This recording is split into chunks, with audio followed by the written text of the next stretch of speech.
नमस्कार दोस्तों।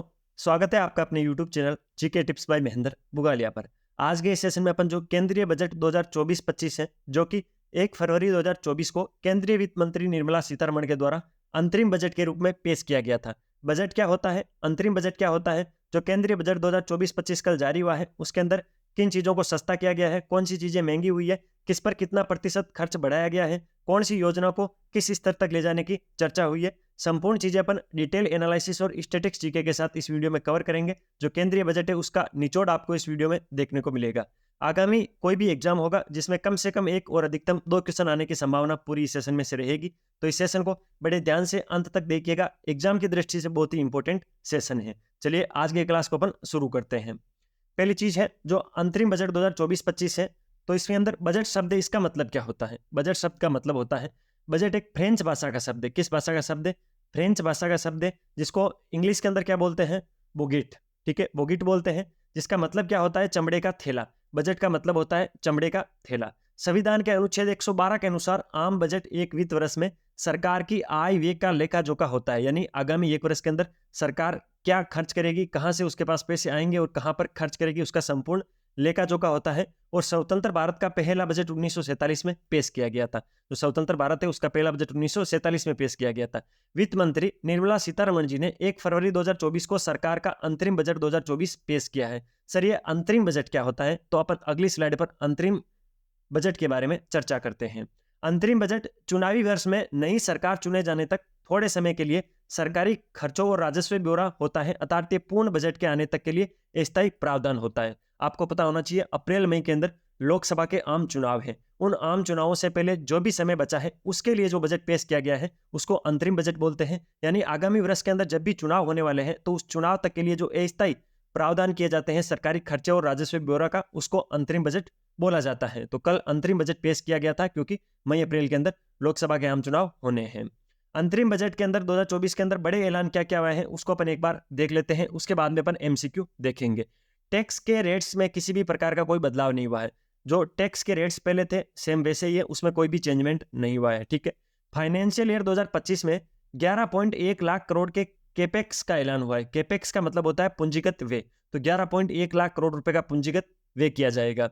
Rooftop solar plan के तहत 1 करोड़ घरों को 300 यूनिट प्रति माह फ्री बिजली मिलेगी। इसको आप 3 स्टार लगा लेना, ऐसे ही क्वेश्चन पूछे जाते हैं। या तो आपको यूनिट पूछ लेंगे ऑप्शन में, देखिए कितने यूनिट फ्री बिजली मिलेगी, या पूछ लेंगे कितने करोड़ घरों में फ्री बिजली मिलेगी। तो आपको ध्यान रखना है रूफटॉप सोलर प्लान के तहत 1 करोड़ घरों के अंदर 300 यूनिट प्रति माह फ्री बिजली दी जाएगी। ठीक है। 3 करोड़ महिलाएं बनेगी लखपति दीदी। आपको पता होना चाहिए लखपति दीदी को लेकर काफी विवाद भी रहा है और काफी चर्चाओं में रहा था सदन में। तो क्या है लखपति बीबी? तो 9 करोड़ महिलाओं से जुड़े 83 लाख स्वयं सहायता समूह की कामयाबी से 1 करोड़ महिलाओं को लखपति दीदी बनाने में मदद मिली है। हमने लखपति दीदी के लिए लक्ष्य को 2 करोड़ से बढ़ाकर 3 करोड़ करने का फैसला किया है। पहले जो लखपति दीदी बनाने का लक्ष्य था कि 2 करोड़ दीदियों को लखपति बनाएंगे, लेकिन अब इसको लक्ष्य को बढ़ाकर 3 करोड़ किया गया है इस बजट के अंदर। तो इंपॉर्टेंट है, ध्यान रखना है। निर्मला सीतारमण ने ये चीज स्पष्ट शब्दों में कहा था कि हमने लखपति दीदी के लक्ष्य को 2 करोड़ से बढ़ाकर 3 करोड़ करने का फैसला किया है। ठीक है। एनर्जी, मिनरल्स, सीमेंट के लिए 3 रेलवे कॉरिडोर बनाए जाएंगे। जो एनर्जी प्रोडक्ट इधर से इधर ट्रांसफर किए जा रहे हैं, मिनरल्स इधर से इधर ट्रांसफर किए जा रहे हैं, और सीमेंट का जो ट्रांसपोर्टेशन हो रहा है उसके लिए 3 अलग रेलवे कॉरिडोर बनाए जाएंगे। 40,000 रेल के डब्बों को वंदे भारत स्टैंडर्ड में बदले जाएंगे। यानी 40,000 जो पुराने रेल के डब्बे हैं उनको वंदे भारत स्टैंडर्ड में बदले जाएंगे। यानी वंदे भारत के डब्बे जिस प्रकार के हैं उसी प्रकार के डब्बों में चेंज किया जाएगा। उड़ान स्कीम के तहत छोटे शहरों को जोड़ने के लिए 517 नए रूट्स बनाए जाएंगे। इसके अलावा 2030 तक 100 लाख करोड़ टन कोयले का गैसिफिकेशन का लक्ष्य रखा गया है। यानी 2030 तक 100 लाख करोड़ टन जो कोयला होगा उसका गैसिफिकेशन किया जाएगा। युवाओं के लिए 1 लाख करोड़ रुपए का कार्पस यानी अलग से एक कोर्स बनाया जाएगा। एक अलग से 1 करोड़ रुपए का कोर्स बनाया जाएगा जिनको युवाओं पर खर्च किया जाएगा। ठीक है। अगले 5 सालों में ग्रामीण आवास योजना में गरीबों के लिए 2 करोड़ घर बनाए जाएंगे। अभी आपको पता होना चाहिए जो ग्रामीण आवास योजना चल रही है उसमें आगे आने वाले 5 वर्षों में जो गरीब हैं उनके लिए 2 करोड़ नए घर बनाए जाने का लक्ष्य इस बजट में रखा गया है। इसके अलावा रक्षा पर जो खर्च है उसको 11.1% बढ़ाने की बात की गई है, और अब टोटल भारत की जीडीपी का 3.4% है वो रक्षा पर खर्च किया जाएगा। तो इंपॉर्टेंट है, ध्यान रखना है क्या है कि जो रक्षा पर खर्च है उसमें 11.1% की बढ़ोतरी की जाएगी, और अब जितनी भी भारत की जीडीपी है उसका 3.4% रक्षा पर खर्च होगा। और जो आशा सहयोगिनी या आशा जो बहनें हैं उनको भी आयुष्मान योजना का लाभ दिया जाएगा। 9 से 14 वर्ष की बालिकाओं को सर्वाइकल कैंसर के टीकाकरण के लिए प्रोत्साहित किया जाएगा। तो ये बजट के कुछ इंपॉर्टेंट चीजें थी। इसके अलावा इंपॉर्टेंट चीजें क्या है, वित्त वर्ष 2014 के लिए राजकोषीय घाटे का लक्ष्य संशोधित करके सकल घरेलू उत्पाद यानी जीडीपी का 5.8% कर दिया गया है, जो पहले 5.9% था। ठीक है, जो राजकोषीय घाटे का लक्ष्य था पहले जीडीपी का 5.8%, पहले 5.9% था, जिसको अब घटाकर 5.8% कर दिया गया है। ठीक है, फाइनेंशियल ईयर 25 के लिए राजकोषीय घाटे का लक्ष्य 5.1 आंका गया है। ठीक है, पहले 5.9 था, जिसको 5.8 कर दिया गया है। और फाइनेंशियल ईयर 2025 के लिए राजकोषीय घाटे का लक्ष्य 5.1 आंका गया है। फाइनेंशियल ईयर 2024 का कुल व्यय संशोधित होकर 44.90 लाख करोड़ रुपए का होगा। वित्त वर्ष 24 में उधार के अलावा कुल प्राप्तियां 27.56 लाख करोड़ रुपए की होगी। यानी उधार के अलावा अगले साल में कुल जो प्राप्तियां होगी 2024 के अंदर वो 27.56 लाख करोड़ रुपए की होगी। फाइनेंशियल ईयर 25 में कुल उधारी का लक्ष्य 11.75 लाख करोड़ रुपए और फाइनेंशियल ईयर 2024 के लिए प्राप्तियों 23.24 लाख करोड़ रुपए है। फाइनेंशियल ईयर 26 की बात की जाए तो राजकोषीय घाटे को 4.5% से कम करने का लक्ष्य रखा गया है और फाइनेंशियल ईयर 25 तक सकल बाजार उधार 14.13 लाख करोड़ रुपए देखा गया है। तो ये कुछ राजकोषीय घाटे और जो भी अलग अलग प्राप्तियां थी उनका ब्यौरा था, जो कि कल के बजट में पेश किया गया था। अगर आपको वीडियो की क्वालिटी, कंटेंट की क्वालिटी और मेरी मेहनत आपको अच्छी लग रही है तो मुझे अप्रिशिएट करने के लिए मैं आपसे रिक्वेस्ट करूंगा, लाल वाला बटन दबाकर चैनल को सब्सक्राइब जरूर करना, बेल वाला आइकन प्रेस कर देना, जिससे नई वीडियो की नोटिफिकेशन आपको मिल जाएगी। नई वीडियो मतलब प्रतिदिन सुबह 6 बजे अपने करंट अफेयर की एक क्लास आती है, जिसमें उस दिन के करंट अफेयर को अपन डिटेल एनालिसिस और स्टैटिस्टिक्स जीके के साथ कवर करते हैं। तो बहुत ही इंपॉर्टेंट क्लास होती है। पर डे अगर आप 15 से 20 मिनट दे दोगे तो करंट अफेयर में आपके कोई भी दिक्कत नहीं आएगी, उसके साथ में जीके भी कवर हो जाएगा। ठीक है, अभी कुछ टाइम बाद में एक क्लास और अपलोड होगी, जिसके अंदर अपन जनवरी मंथ के कंप्लीट करंट अफेयर को कुछ ही घंटों में कवर कर लेंगे। किसी भी प्रकार की पीडीएफ चाहिए तो वो मिलेगी टेलीग्राम चैनल पे। टेलीग्राम चैनल ज्वाइन करने के लिए वीडियो के डिस्क्रिप्शन में टेलीग्राम चैनल का लिंक है, वहां से टेलीग्राम चैनल को जरूर ज्वाइन कर लेना। अगला क्वेश्चन, अंतरिम बजट 2024 किसके द्वारा पेश किया गया था? तो वो किया गया था निर्मला सीतारमण। जो बजट होता है, केंद्रीय बजट होता है, वो केंद्रीय वित्त मंत्री पेश करते हैं और वर्तमान में केंद्रीय वित्त मंत्री है निर्मला सीतारमण। ये उनकी फोटो है निर्मला सीतारमण की, आप जानते हो। वित्त मंत्री निर्मला सीतारमण ने 1 फरवरी 2024 को अपने कार्यकाल का 6वां बजट पेश किया था, यानी अपने संपूर्ण कार्यकाल का 6वां बजट पेश किया था। वित्त मंत्री लगातार 6वीं बार बजट पेश करने वाली दूसरी वित्त मंत्री बनी है। जो निर्मला सीतारमण है वो लगातार 6वीं बार बजट पेश करने वाली दूसरी वित्त मंत्री बनी है। इससे पहले जो मोरारजी देसाई थे, उन्होंने सबसे अधिक 10 बजट पेश करने का गौरव प्राप्त हो रखा था और उनके बाद मोरारजी देसाई के बाद सबसे अधिक किसी ने बजट पेश किए हैं तो वो निर्मला सीतारमण है। इन्होंने लगातार 6वीं बार बजट पेश किया है। पिछले साल की तरह यह बजट भी पेपरलेस था, पेपरलेस बजट था। वित्त मंत्री निर्मला सीतारमण ने 58 मिनट का भाषण दिया था। यह अंतरिम बजट है क्योंकि अप्रैल मई में आम चुनाव होने हैं। अप्रैल और मई के अंदर लोकसभा के आम चुनाव होने हैं, तो उससे पहले यह अंतरिम बजट था। आने वाले साल के लिए कमाई और खर्चे की योजना को बजट कहते हैं। संविधान के अनुच्छेद 112 के अनुसार 1 वर्ष के केंद्रीय बजट को वार्षिक वित्तीय विवरण कहा जाता है। संविधान के अंदर कहीं भी बजट शब्द का उल्लेख नहीं मिलता है। संविधान के अंदर वार्षिक वित्तीय विवरण लिखा होता है। ठीक है, वो भी अनुच्छेद 112 के अंदर। बजट शब्द का क्या अर्थ होता है? तो बजट शब्द का मतलब होता है चमड़े का थैला। ऑप्शन नंबर 1 इसके अंदर राइट ऑप्शन होगा। यहाँ मैंने चमड़े के थैले की फोटो लगाने की कोशिश की है, तो बजट का शाब्दिक अर्थ होता है चमड़े का थैला। बजट शब्द की उत्पत्ति है वो फ्रेंच शब्द से हुई थी। मैंने सबसे पहले स्लाइड में यही पढ़ाया था। तो क्वेश्चन नंबर ऑप्शन नंबर 2 इसके अंदर राइट ऑप्शन होगा। ये कुछ बजट को लेकर स्टैटिस्टिक्स जीके है जो बार बार एग्जामों में पूछी जाती है इकोनॉमिक्स की दृष्टि से, तो आप इसको भी कवर कर लीजिए। भारत में पहला बजट 18 फरवरी 1860 को किसने पेश किया था? तो सबसे पहले तो आपकी डेट याद रखनी है। पहला बजट है भारत का, वो 18 फरवरी 1860 को पेश किया गया था और वो ईस्ट इंडिया कंपनी के जेम्स विल्सन के द्वारा पेश किया गया था। ये जेम्स विल्सन की फोटो है और ये ईस्ट इंडिया कंपनी से जुड़े हुए थे। इन्होंने 18 फरवरी 1860 को भारत का पहला बजट पेश किया था। भारत में पहला बजट कब पेश किया गया था? तो 18 फरवरी 1860 को किया गया था और किसके द्वारा किया गया था? तो ईस्ट इंडिया कंपनी के जेम्स विल्सन के द्वारा इसको पेश किया गया था। अगला क्वेश्चन, भारत में बजट प्रणाली की शुरुआत किस वाइसराय के कार्यकाल के दौरान हुई थी? भारत के अंदर जो बजट प्रणाली है उसकी शुरुआत है वो लॉर्ड कैनिंग के कार्यकाल में हुई थी। लॉर्ड कैनिंग जब भारत के वाइसराय थे तब भारत में बजट प्रणाली की शुरुआत हुई थी। ये लॉर्ड कैनिंग की एक फोटो है, इंपॉर्टेंट है, ध्यान रखना। ठीक है, अगला क्वेश्चन, संविधान में बजट शब्द की जगह क्या प्रयोग हुआ है? संविधान के अंदर कहीं भी बजट शब्द का प्रयोग नहीं हुआ है। अनुच्छेद 112 के अंदर बजट के बारे में लिखा है, लेकिन वहां पर कहीं भी बजट नहीं लिखा है। वहां इंग्लिश में तो लिखा होता है एनुअल फाइनेंशियल स्टेटमेंट और हिंदी में लिखा होता है वार्षिक वित्तीय विवरण। इंग्लिश में एनुअल फाइनेंशियल स्टेटमेंट और हिंदी में वार्षिक वित्तीय विवरण। उपयुक्त दोनों ऑप्शन नंबर 3 इस क्वेश्चन के परिप्रेक्ष्य में राइट ऑप्शन जाएगा। बजट शब्द की जगह वार्षिक वित्तीय विवरण या एनुअल फाइनेंशियल स्टेटमेंट लिखा होता है। वार्षिक वित्तीय विवरण का प्रावधान भारतीय संविधान के किस अनुच्छेद में है? तो अनुच्छेद 112 के अंदर वार्षिक वित्तीय विवरण या बजट का प्रावधान दे रखा है। अगला क्वेश्चन, किस वर्ष सर विलियम एकवर्थ की अध्यक्षता में ईस्ट इंडिया रेलवे कमेटी की सिफारिशों पर सामान्य सरकारी वित्त से रेल वित्त को अलग कर दिया गया? पहले क्या हुआ था, 1924 के अंदर जो सर विलियम्स एकवर्थ थे उनकी अध्यक्षता के अंदर एक कमेटी बैठी थी और उस कमेटी की सिफारिश के बाद जो सामान्य सरकारी बजट है और जो रेलवे का वित्त बजट है इन दोनों को अलग अलग कर दिया था। तो किस वर्ष किया गया था? 1924 में किया गया था। ठीक है, सर विलियम एकवर्थ की अध्यक्षता में ईस्ट इंडिया रेलवे कमेटी की सिफारिश पर किया गया था। तो इस कमेटी का नाम याद रखना, ईस्ट इंडिया रेलवे कमेटी, जिसकी अध्यक्षता किसने की थी? सर विलियम्स एकवर्थ ने। और 1924 में इन्होंने सामान्य बजट और रेल बजट को अलग अलग कर दिया था। अगला क्वेश्चन, भारत का केंद्रीय बजट और रेल बजट किस वर्ष विलय किया गया? तो आपको पता होना चाहिए 2017 के अंदर। 2017 के अंदर वापस केंद्रीय बजट और जो रेलवे बजट है इन दोनों को विलय कर दिया गया। अलग अलग कब किया गया था वो मैंने पिछले क्लास क्वेश्चन में पढ़ाया है। 1924 के अंदर इनको अलग अलग किया गया था। 1924 से 2017 के बीच में केंद्रीय बजट और रेलवे बजट अलग अलग आता था, लेकिन 2017 में जब पीयूष गोयल रेलवे मंत्री थे तब केंद्रीय बजट और रेल बजट को आपस में वापस कनेक्ट कर दिया गया और एक साथ बजट आने लगा।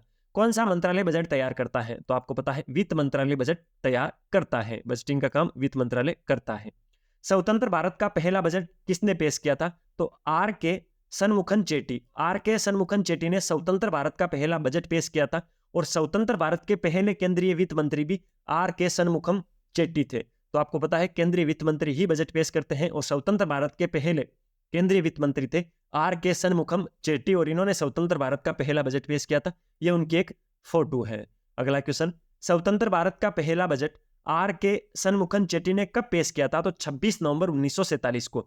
26 नवंबर 1947 को स्वतंत्र भारत का पहला बजट आर के सनमुखम चेट्टी ने पेश किया था। इंपॉर्टेंट है, ध्यान रखना। अगला क्वेश्चन, निम्नलिखित में से कौन सा बजट भारत का पहला पेपरलेस बजट था?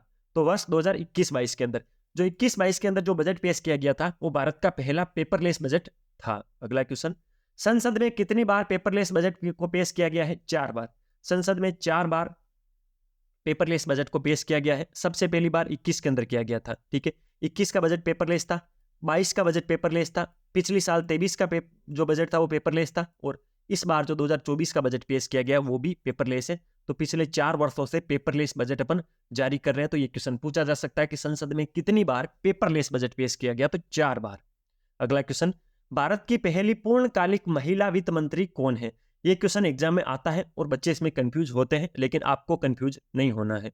सेम से 2 क्वेश्चन है कि भारत में एक तो पहली महिला वित्त मंत्री कौन है और एक पहली पूर्णकालिक महिला वित्त मंत्री कौन है। अगर पूर्णकालिक शब्द आ जाता है तो वो है निर्मला सीतारमण। पूर्णकालिक का मतलब है अपने पूरे टेनओवर के लिए, यानी पूरे 5 वर्षों के लिए जो वित्त मंत्री रही है वो कौन है? पहली वित्त मंत्री ऐसी कौन है महिला? वो है निर्मला सीतारमण। तो भारत की पहली पूर्णकालिक महिला वित्त मंत्री आपसे पूछे तो आप बताओगे निर्मला सीतारमण। ये निर्मला सीतारमण की एक फोटो है। अगला क्वेश्चन सेम सा लगेगा लेकिन इसके अंदर पूर्णकालिक शब्द नहीं लिखा है। भारत की पहली महिला वित्त मंत्री कौन है? तो वो है इंदिरा गांधी। इंदिरा गांधी भारत की पहली महिला वित्त मंत्री है और भारत की पहली पूर्णकालिक महिला वित्त मंत्री है निर्मला सीतारमण। यह है इंदिरा गांधी जी की एक फोटो। अगले क्वेश्चन पे चलते हैं। बजट में होता क्या है? एक्चुअल के अंदर जो बजट होता है उसके अंदर क्या होता है? तो सरकार की आमदनी और प्रस्तावित योजनाओं पर होने वाले खर्च का विवरण। एक तो सरकार की आमदनी क्या होगी, सरकार पैसे कहां से कमाएगी और उस जो भी पैसे कमाएगी उसके अंदर किस किस योजना में कितना पैसा खर्च करेगी वो बजट में लिखा होता है। सरकार की कमाई और खर्च का ब्यौरा, सरकार कितनी कमाई करेगी, कितना खर्च करेगी, कितना बचाएगी। मंत्रालयों को उनके खर्च के लिए धनराशि का आवंटन, यानी किस मंत्रालय को कितना पैसा दिया जाएगा वो भी बजट में लिखा होता है। तो ये उपयुक्त तीनों चीजें बजट में मेंशन्ड होती है। तो बजट में क्या होता है? ये उपयुक्त तीनों चीजें होती हैं। सरकार की आमदनी और प्रस्तावित योजनाओं पर होने वाले खर्च का विवरण, सरकार की कमाई और खर्चे का ब्यौरा, मंत्रालयों को उनके खर्च के लिए धनराशि का आवंटन। अगला क्वेश्चन, लगातार 6वीं बार बजट पेश करने वाली पहली महिला वित्त मंत्री कौन बनी है? तो निर्मला सीतारमण। सबसे अधिक बार बजट पेश किया है मोरारजी देसाई ने, जो कि केंद्रीय वित्त मंत्री रह चुके हैं और उन्होंने 10 बार बजट पेश किया है। इसके बाद लगातार 6वीं बार दूसरे सबसे अधिक बार बजट पेश करने वाली महिला वित्त मंत्री बनी है निर्मला सीतारमण। ठीक है, आपको ध्यान रखना है। ये फोटो है निर्मला सीतारमण की। भारत में निम्न में से कौन सा बजट का प्रकार नहीं है? ये क्वेश्चन करने के लिए आपको ये पता होना चाहिए बजट के प्रकार कौन कौन से हैं। ठीक है, एक तो बजट होता है संतुलित बजट, एक होता है असंतुलित बजट। असंतुलित बजट वापस दो प्रकार का होता है, बचत का बजट और घाटे का बजट। अगर बजट असंतुलित है तो उसके अंदर या तो बचत ज्यादा होगी या घाटा ज्यादा होगा, ठीक है। तो ये बजट के प्रकार हैं। संतुलित बजट होता है, अधिशेष बजट होता है जिसको बचत का बजट बोलते हैं, अधिशेष को बचत का बजट बोलते हैं। घाटे का बजट भी होता है जो कि असंतुलित बजट का एक प्रकार है। आरक्षित कोई भी बजट नहीं होता है। तो ऑप्शन नंबर 3 इस क्वेश्चन के परिप्रेक्ष्य में राइट ऑप्शन होगा, क्योंकि आप इस क्वेश्चन में नहीं को अच्छे से पढ़ लेना, ये नेगेटिव क्वेश्चन है। नेगेटिव क्वेश्चन एग्जाम में बहुत ज्यादा गलत होते हैं, ध्यान रखना है। भारत के अंदर निम्न में से कौन सा बजट का प्रकार नहीं है? तो भारत में सामान्यतः दो प्रकार के बजट होते हैं, संतुलित बजट और असंतुलित बजट। असंतुलित बजट फिर से दो प्रकार का होता है, बचत का बजट और घाटे का बजट।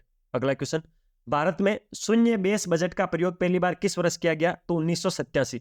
1987 में भारत में पहली बार शून्य बेस बजट का प्रयोग किया गया था। अगला क्वेश्चन, किसने भारत में सबसे लंबा बजट भाषण दिया है? तो निर्मला सीतारमण। निर्मला सीतारमण ने आज तक जितने भी बजट जारी है उनमें सबसे लंबा बजट भाषण किसी ने दिया है? तो वो है निर्मला सीतारमण। भारत में कितने प्रधानमंत्री ने प्रधानमंत्री रहते हुए बजट पेश किया है? यानी भारत में कितने प्रधानमंत्री हैं जिन्होंने प्रधानमंत्री पद पर रहते हुए बजट पेश किया है? तो ऐसे 3 प्रधानमंत्री हैं, पंडित जवाहरलाल नेहरू, राजीव गांधी और इंदिरा गांधी। ये 3 ऐसे प्रधानमंत्री हैं जिन्होंने प्रधानमंत्री पद पर रहते हुए बजट पेश किया था। अगला क्वेश्चन, गणतंत्र भारत का पहला बजट किसने पेश किया था? भारत गणतंत्र कब हुआ था? 26 जनवरी को हुआ था। उसके बाद पहला बजट किसने पेश किया था? जॉन मथाई। जॉन मथाई ने गणतंत्र भारत का पहला बजट पेश किया था। ये जॉन मथाई की एक फोटो है। अगले क्वेश्चन पे चलते हैं। गणतंत्र भारत का पहला बजट कब पेश हुआ था? तो 28 फरवरी 1950 को। आपको पता है भारत गणतंत्र कब हुआ था? 26 जनवरी 1950 को हुआ था। उसके बाद 28 फरवरी 1950 को गणतंत्र भारत का पहला बजट सामने आया था, और वो किसने पेश किया था? जॉन मथाई ने। अगला क्वेश्चन, सबसे अधिक बार बजट पेश करने का रिकॉर्ड किस नेता के पास है? तो मोरारजी देसाई के पास। मोरारजी देसाई ने 10 बार बजट पेश किया था। ये मोरारजी देसाई की एक फोटो है। 2017 से पहले बजट किस तिथि को पेश किया जाता था? तो फरवरी के अंत में। 2017 से पहले आपको पता होना चाहिए केंद्रीय बजट और रेल बजट अलग अलग आता था और फरवरी के अंत में बजट आता था। लेकिन 2017 के बाद जो बजट है वो 1 फरवरी को आना शुरू हो गया। इस क्वेश्चन में ऐसा पूछा गया 2017 के बाद बजट किस तिथि को पेश किया जाने लगा? तो 1 फरवरी को 2017 के बाद बजट पेश किया जाने लगा। अगला क्वेश्चन, अंतरिम बजट को क्या कहा जाता है?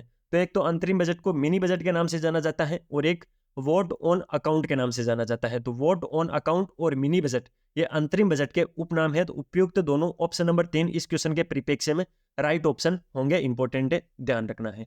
यह था संपूर्ण बजट, जिसके अंदर अंतरिम बजट 2024 बजट क्या होता है, बजट को लेकर आज तक के स्टैटिक्स जीके के क्वेश्चन क्या है, कंप्लीट बजट को अपन ने इसमें कवर कर लिया है। यह बजट का निचोड़ था। इससे बाहर आप कोई सा भी एग्जाम दे देना, बजट में इससे बाहर क्वेश्चन नहीं जाएगा। अगर आपको वीडियो की क्वालिटी, कंटेंट की क्वालिटी और मेरी मेहनत पसंद आ रही है तो इन सबको अप्रिशिएट करने के लिए लाल वाला बटन दबाकर चैनल को सब्सक्राइब जरूर करना, बेल वाला आइकन प्रेस कर देना, जिससे नए वीडियो की नोटिफिकेशन मिल जाएगी। नए वीडियो मतलब प्रतिदिन सुबह 6 बजे करंट अफेयर की क्लास आती है, जिसमें उस दिन के करंट अफेयर को अपन डिटेल एनालिसिस और स्टैटिक्स जीके के साथ कवर करते हैं। इसके अलावा अलग अलग टॉपिक्स पर क्लास आती रहती है, जैसे भी अर्जुन पुरस्कार दिए गए थे उन पर आ गई थी, राम मंदिर पे क्लास आ गई थी, हेनले पासपोर्ट इंडेक्स पर आ गई थी। तो सारी इंपॉर्टेंट सेशन अपन इस पर लेते हैं, अलग अलग सब्जेक्ट के इंपॉर्टेंट क्वेश्चन भी अपन डिस्कस करते हैं। तो उन सब चीज़ों को देखने के लिए अभी लाल वाला बटन दबाकर चैनल को सब्सक्राइब कर देना। अगर आपको ये क्लास अच्छी लगी तो वीडियो को लाइक जरूर करना है, एक अच्छा सा कमेंट कर देना। मिलते हैं फिर किसी नए सेशन के साथ, तब तक अपनी पढ़ाई जारी रखो, अपने स्वास्थ्य का ध्यान रखो। टेक केयर, जय हिंद।